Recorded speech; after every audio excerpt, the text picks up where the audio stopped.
Good evening. আজ আবার একটা নতুন ভিডিও নিয়ে চলে এসেছি। আজ বানাবো আলু পেঁয়াজ পোস্ত। তার জন্য প্রথমে দেখুন এখানে আলুগুলো কেটে নিয়েছি সরু করে, এখানে পেঁয়াজ কেটে নিয়েছি, পোস্ত বেটে নিয়েছি আর লঙ্কা কুচিয়ে নিয়েছি। কড়াতে প্রথমেই সর্ষের তেল দিয়ে নিয়েছি। এর মধ্যে আমি পেঁয়াজ কুচি আর লঙ্কা কুচিগুলো দিয়ে দেবো।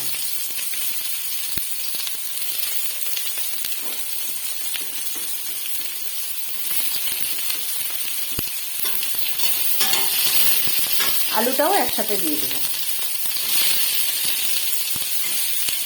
দিয়ে আমি অল্প নুন দিয়ে এটা একটু চাপা দিয়ে দেবো। আলুটা সিদ্ধ হয়ে গিয়েছে, এবার আমি এটা লাল করে একটু নেব,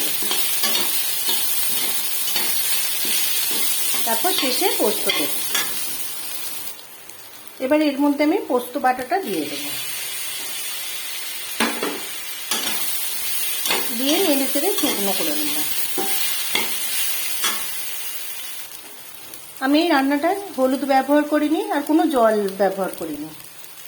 ওপর থেকে একটু কাঁচা সর্ষে তেল দিয়ে দেব। আমার রেডি হয়ে গিয়েছে আলু পেঁয়াজ পোস্ত।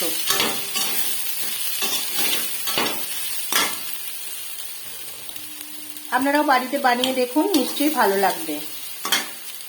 আর ভালো লাগলে লাইক করে পাশে থাকবেন। সবাই ভালো থাকবেন।